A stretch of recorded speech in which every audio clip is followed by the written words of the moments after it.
Hello, welcome back to my video. ഒരു പുതിയൊരു വീഡിയോയിലേക്ക് എല്ലാവർക്കും സ്വാഗതം. അപ്പോൾ ഇതൊരു സൺഡേ വ്ളോഗാണ്. സൺഡേയിൽ കുറച്ചും കൂടി റിലാക്സ്ഡ് ആയിട്ടിരിക്കുന്ന ടൈം ആവുമല്ലോ. ഞാൻ മിക്ക സൺഡേയിലും പഠിക്കാറില്ല. ഭയങ്കര ഉഴപ്പി ഉള്ള ഒരു പഠിത്തമായിരിക്കും. പക്ഷേ വീട്ടിൽ വന്നപ്പം സൺഡേസും എല്ലാ ഡേയ്സും ഭയങ്കര പ്രൊഡക്റ്റീവായിട്ട് പഠിക്കണമെന്ന് വെച്ചിട്ട് തന്നെയാണ് സെക്രട്ടറി അസിസ്റ്റൻറ്റ് പഠിക്കാൻ സ്റ്റാർട്ട് ചെയ്തത് തന്നെ. പക്ഷേ ഈ സൺഡേ ഒരു ഹാഫ് ഡേ ഓളം പഠിത്തമൊന്നും നടന്നില്ല. ഒരു വൺ ഓഫ് ദ റീസൺസ് എന്ന് പറയുമ്പോൾ ഞാൻ ഫിസിക്കലി എനിക്ക് കുറച്ച് അസുഖങ്ങളുണ്ടായിരുന്നു, വയറുവേദന പോലത്തെ അസുഖങ്ങളൊക്കെ ഉണ്ടായിരുന്നു. അതുകൊണ്ട് തന്നെ രാവിലെ കുറച്ച് പണിയൊക്കെ ബ്രേക്ക്ഫാസ്റ്റൊക്കെ ഉണ്ടാക്കി കഴിഞ്ഞ ശേഷം ഞാൻ ഫുൾ കിടന്നു, ഉച്ചവരെ കിടന്നുറങ്ങി.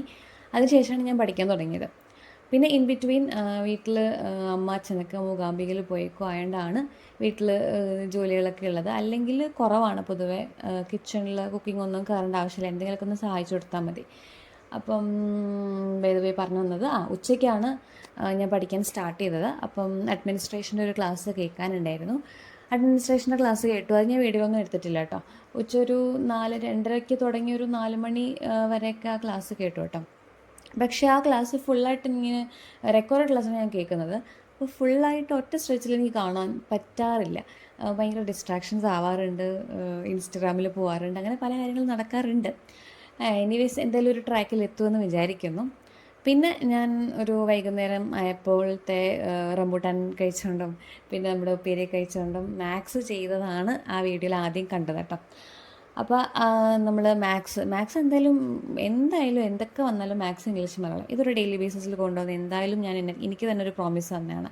അതുകൊണ്ട് ഞാൻ മാത്സ് ചെയ്തിട്ടുണ്ടായിരുന്നു. അത് കഴിഞ്ഞിട്ട് ഞാൻ ഇംഗ്ലീഷ് വൊക്കാബുലറി അതുപോലെ തന്നെ ഗ്രാമർ പോർഷൻസ് നോക്കിയില്ല കേട്ടോ. വൊക്കാബുലറി മാത്രമേ നോക്കിയിട്ടുള്ളൂ. പക്ഷേ ഗ്രാമർ പോർഷൻസ് അങ്ങനെ എന്നും നോക്കണം എന്ന് എനിക്ക് തോന്നിയിട്ടില്ല. കാരണം ക്ലാസ്സിൽ എടുക്കുന്നതുകൊണ്ട് തന്നെ ആ ഒരു രീതിയിൽ കവർ ചെയ്തു പോകും. പിന്നെ വൊക്കാബുലറിയാണ് ഞാൻ കവർ ചെയ്യാറുള്ളത്. പിന്നെ മലയാളം നമ്മൾ ഫസ്റ്റ് ബെല്ലിൻ്റെ PDF നോക്കിയിട്ടാണ് മലയാളം പഠിക്കാറുള്ളത്.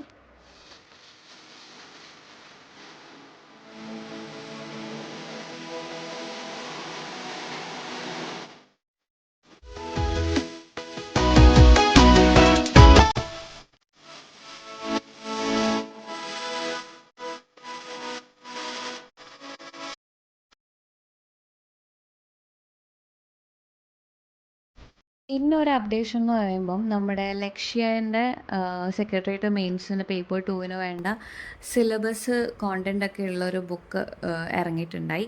അപ്പോൾ ആ ഒരു ബുക്ക് വാങ്ങിച്ചിട്ടുണ്ടായിരുന്നു കേട്ടോ. ഇംഗ്ലീഷിലാണ് ബുക്ക് ഉള്ളത്. മലയാളത്തിൻ്റെ ഏതെങ്കിലും പബ്ലിക്കേഷൻ ഇറക്കിയിട്ടുണ്ടോ എന്ന് ചോദിച്ചാൽ എനിക്കറിയില്ല കേട്ടോ.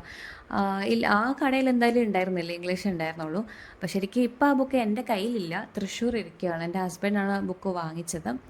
ശരിക്കും ഞാനായിരുന്നെങ്കിൽ ആ ബുക്ക് വാങ്ങിക്കില്ലായിരുന്നു കേട്ടോ. കാരണം ഒരു 1K ഓളം പേജസ് ഉണ്ട്. പിന്നെ നമ്മൾ ഓൾറെഡി കോഴ്സ് എടുത്തേക്കുന്നുണ്ട്, അവരുടെ PDF ഉണ്ടാവും, ക്ലാസ്സസ് ഉണ്ടാവും എന്നൊക്കെ ഞാൻ എക്സ്ക്യൂസ് ഇങ്ങനെ വിചാരിച്ചിട്ട് ഞാനായിരുന്നെങ്കിൽ വാങ്ങിയില്ലായിരുന്നു. പക്ഷെ ബുക്സിൻ്റെ കേസിലും പഠിത്തത്തിൻ്റെ കേസിലൊക്കെ ശരത്തേട്ടൻ കുറച്ചും കൂടി ലാവിഷാണ്. പിന്നെ ഒരു സെക്കൻഡ് തോട്ട് ഉണ്ടാകത്തില്ല. ബുക്ക് ഇറങ്ങിയിട്ടുണ്ടോ എന്നാൽ ഇപ്പം തന്നെ വാങ്ങിക്കുക എന്നുള്ള രീതിയിലാണ്. പിന്നെ ഒരു സെക്കൻഡ് തോട്ടിലേക്ക് പോവുകയില്ല. അപ്പോൾ അങ്ങനെ കുറേ ബുക്ക് വീട്ടിലിരിപ്പുണ്ട്. ഇപ്പോൾ സോഴ്സ് ഫൈൻഡർ ആണെങ്കിലും ഗൈഡുകളാണെങ്കിലും അങ്ങനെ കുറേ ബുക്ക് ഇരിപ്പുണ്ട്. ശരത്തേട്ടൻ യൂസ് ചെയ്ത ബുക്സൊക്കെ കുറേ ഇരിപ്പുണ്ട്. പക്ഷെ ആ കാര്യത്തിലൊക്കെ ഞാൻ കുറച്ച് പിശുക്ക് തന്നെയാണ്. കാരണം ഞാൻ ചിലപ്പോൾ പഠിച്ചില്ലെങ്കിലോ എന്നുള്ളൊരു തോട്ടിൻ്റെ ഇതിൽ പോവും. കുറേ സോഴ്സസ് അപ്പുറത്തെ പഠിക്കാനുള്ളതുകൊണ്ട് അത് തന്നെ മര്യാദയ്ക്ക് പഠിക്കുന്നില്ല. അപ്പം അങ്ങനെ ഒരു തോട്ട് പോകുന്നതുകൊണ്ട് ഞാൻ വാങ്ങിക്കില്ലായിരുന്നു. അപ്പോൾ എന്തായാലും പുള്ളിക്കാരൻ വാങ്ങിച്ചുകൊണ്ട് എന്തായാലും അത് നോക്കണം എന്നുണ്ട്. ഇംഗ്ലീഷിലാണ് ബുക്കുള്ളത്. അപ്പോൾ എൻ്റെ കയ്യിൽ ആ ബുക്ക് കിട്ടിക്കഴിഞ്ഞാൽ ഞാൻ അതിനെ പറ്റിയിട്ടൊരു റിവ്യൂ ഇടുന്നതായിരിക്കും. ഒരു 2 ആഴ്ചയൊക്കെ കഴിഞ്ഞിട്ട് കിട്ടുള്ളതായിരിക്കും. ഞാൻ പറഞ്ഞു പതുക്കെ അയച്ചാൽ മതി, ഇപ്പോഴൊന്നും അയക്കണ്ട, ഒരു ജൂലൈ ഒക്കെ ലാസ്റ്റ് ആകുമ്പോഴത്തേനും അയച്ചെന്നാൽ മതി എന്ന് ഞാൻ പറഞ്ഞു. അപ്പോൾ ആ ഒരു ടൈമിലേക്ക് കിട്ടുമ്പോഴത്തേക്കും ഞാൻ ആ ബുക്കിൻ്റെ റിവ്യൂ ഇടുന്നതായിരിക്കും. ഇക്കാര്യത്തിൽ ഞാൻ ഭയങ്കര ലക്കിയാണ് കേട്ടോ. അതായത് എനിക്കിപ്പോൾ ഒരു 28 ഇയേഴ്സ് കഴിഞ്ഞു. ഇപ്പോഴും ഞാൻ പഠിച്ചുകൊണ്ടിരിക്കുകയാണ്. ഇപ്പോഴും എനിക്ക് ജോലിയൊന്നും സെറ്റായിട്ടില്ല. റാങ്ക് ലിസ്റ്റിലുണ്ടെങ്കിലും എങ്ങും അഡ്വൈസ് വരുമോ ജോലിയൊന്നും ആയിട്ടില്ല എനിക്ക്. അപ്പോൾ ഇപ്പോഴും പഠിക്കാൻ വേണ്ടിയിട്ട് എൻകറേജ് ചെയ്യുന്ന ഒരു ഫാമിലിയാണ് എനിക്കുള്ളത്. എൻ്റെ അച്ഛനും അമ്മയാണെങ്കിലും എസ്പെഷ്യലി ശരത്തേട്ടന് ഈ ഒരു ഫീൽഡിനെ പറ്റി നന്നായിട്ട് അറിയാം. ആളൊരു ആയതുകൊണ്ടും ആൾ ഇതിനെ പറ്റിയിട്ടൊക്കെ നല്ലതായിട്ട് എഫേർട്ട് ഇട്ട് ഇരുന്ന് പഠിച്ചതുകൊണ്ടും ഈ ഫീൽഡിനെ പറ്റി നന്നായിട്ട് അറിയാം. അതുകൊണ്ട് തന്നെ ആളുടെ ഭാഗത്തുനിന്ന് എനിക്ക് ഫുൾ 100% സപ്പോർട്ടാണ്. പക്ഷേ ഇനി എൻ്റെ ഒരു ഭാഗത്ത് നിന്ന് ചിന്തിക്കുമ്പം എനിക്ക് ശരിക്കും പറഞ്ഞാൽ മടുത്തു തുടങ്ങി കേട്ടോ.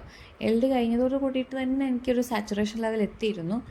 പക്ഷേ എന്തൊരു ഒരു ഡിഗ്രി ലെവൽ എഴുതി വെക്കണമെന്നുണ്ടായിരുന്നു. പിന്നെ യൂണിവേഴ്സിറ്റി ഉണ്ടല്ലോ എന്നൊരു അപ്പോൾ ഒരു പ്രതീക്ഷ ഉണ്ടായിരുന്നു. പക്ഷേ ഇപ്പോൾ ആ പ്രതീക്ഷയൊക്കെ പോയി കേട്ടോ. അപ്പം എന്താ പറയുന്നത്, ഇപ്പം എനിക്ക് മടുത്തിട്ടുണ്ട്. കാരണം ഇത്രയും നാൾ ഞാൻ 2020 ഞാൻ PG പാസ് ഔട്ടാണ്. അപ്പോൾ അതിന് ശേഷം കൊറോണ ഒരു വർഷത്തെ ഞാൻ ചിൽ ഔട്ട് ചെയ്തു. അത് കഴിഞ്ഞിട്ട് ഞാൻ ബാങ്ക് കോച്ചിങ് എന്ന് പറഞ്ഞിരുന്നു. അതിനുശേഷം BSc ജമ്പ് ചെയ്തു. അങ്ങനെ വീട്ടിലിരുന്നുള്ള പഠിത്തമാണ് അതിന് ശേഷം ഇങ്ങോട്ടേക്ക് ഉണ്ടായിട്ടുള്ളത്. അപ്പോൾ അതിൻ്റേതായിട്ടുള്ളൊരു മടുപ്പും, ഞാൻ മോസ്റ്റ് ഓഫ് ദ ടൈം എനിക്ക് ഭയങ്കര ഞാൻ മൂഡി ആവാറുണ്ട്, ഇറിറ്റേറ്റഡ് ആവാറുണ്ട്. ചിലപ്പോൾ വീട്ടിൽ തന്നെ ഇങ്ങനെ ഇരുന്ന് പഠിക്കുന്നതുകൊണ്ടായിരിക്കും, വേറെ ആക്ടിവിറ്റീസ് ഒന്നും ഇല്ലാത്തതുകൊണ്ടായിരിക്കും ഭയങ്കര മൂഡിയാവാറൊക്കെ ഉണ്ട്. എങ്ങനെയെങ്കിലും ജോലി കിട്ടിയൊന്ന് പുറത്ത് പോയി ആൾക്കാരുമായിട്ടൊന്ന് കമ്മ്യൂണിക്കേറ്റ് ചെയ്ത് ആ ഒരു രീതിയിലൊക്കെ തോട്ട് പോവാറുണ്ട്. അപ്പം നമ്മൾ ഇത്രയും വീട്ടിൽ കുത്തിയിരുന്ന് പഠിച്ച് ഇത്രയും ഫ്രസ്ട്രേറ്റഡായി മൂഡിയായിട്ട് ഇരുന്ന് എല്ലാ ദിവസവും നമുക്ക് ഒരുപോലെ ആവണമെന്നില്ലല്ലോ. ചില ദിവസം നമ്മൾ ഭയങ്കര പ്രൊഡക്റ്റീവ് ആയിരിക്കും, ചില ദിവസം നമ്മൾ ഭയങ്കര ഡൗൺ ആയിരിക്കും. അപ്പോൾ അത്രയും നമ്മൾ ഹാർഡ് വർക്ക് ചെയ്തിട്ട് അവസാനം നമുക്കൊരു അഡ്വൈസ് ഇങ്ങനെ കയ്യിൽ കിട്ടുമ്പം ആ ഒരു നിമിഷം ആലോചിച്ചിട്ടാണ് ഇതൊക്കെ നമ്മൾ ചെയ്യുന്നത് അല്ലേ. ഞാൻ ഡിഗ്രി ലെവലിൽ ഒരു 2 മാസം കൊണ്ട് നല്ല ടൈറ്റ് ഷെഡ്യൂളാണ്. ഞാൻ അത്രയും ഗ്യാപ്പ് എടുത്തു. കഴിഞ്ഞിട്ട് ഞാൻ ഭയങ്കരമായിട്ടും ഗ്യാപ്പ് എടുത്തു. അപ്പോൾ ആ ഒരു പ്രിലിംസ് എഴുതുന്നതിന് മുന്നേ കുറേ കാര്യങ്ങളിലേക്ക് റിവിഷൻ ടൈപ്പ് എത്തിക്കാനൊക്കെ ഞാൻ കുറേ കഷ്ടപ്പെട്ടു. പെട്ടെന്ന് എത്തണമല്ലോ. കാരണം 1 മന്ത് 2 മന്ത് കൊണ്ടാണ് ഞാൻ പ്രിലിംസ് വേണ്ടിയിട്ട് പ്രിപ്പയർ ചെയ്തത്. ബാക്കി യൂറോപ്യൻസും മറ്റ് കാര്യങ്ങളൊക്കെ പഠിച്ച് പ്രിപ്പയർ ചെയ്തത്.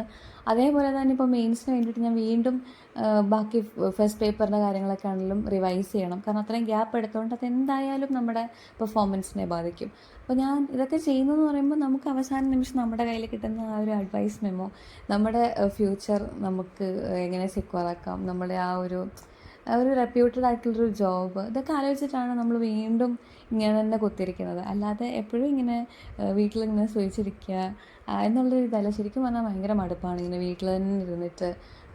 ഞാൻ ഈ ആലോചിക്കും, വർക്ക് ഫ്രം ഹോമൊക്കെ ചെയ്യുന്ന ആൾക്കാരൊക്കെ എങ്ങനെ ഇങ്ങനെ വീട്ടിൽ തന്നെ ഇരുന്നിട്ട് ഇങ്ങനെ വർക്ക് ചെയ്യുന്നത് ഞാൻ ആലോചിക്കും.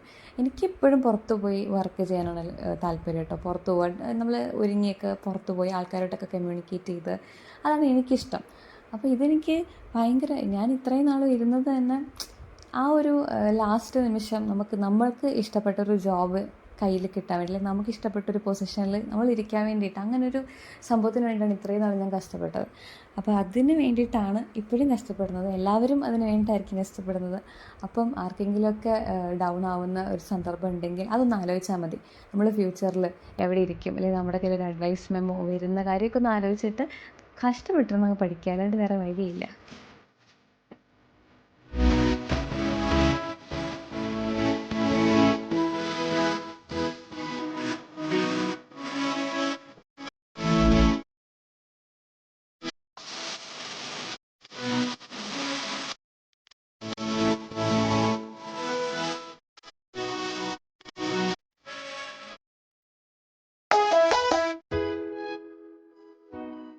പിന്നെ സൺഡേയിൽ ഞാൻ കുറച്ച് തീർക്കാൻ വേണ്ടി കുറച്ച് ടൈം ടേബിൾ എഴുതി വെച്ചിട്ടുണ്ടായിരുന്നു. പക്ഷേ എനിക്ക് ഫുള്ളായിട്ട് തീർക്കാൻ പറ്റിയില്ല.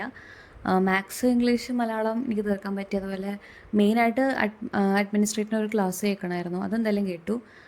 ബാക്കി കുറച്ച് റിവിഷൻ ടോപ്പിക്സിന് എഴുതി വെച്ചിട്ടുണ്ടായിരുന്നു, അതെനിക്ക് തീർക്കാൻ പറ്റില്ല. പക്ഷേ കുഴപ്പമില്ല, അടുത്ത ദിവസം ഞാനത് മേക്കപ്പ് ചെയ്യുന്നതായിരിക്കും. അപ്പോൾ അടുത്തൊരു വീഡിയോ ആയിട്ട് കാണുന്നവരെല്ലാവർക്കും ടാറ്റ, ബൈ ബൈ.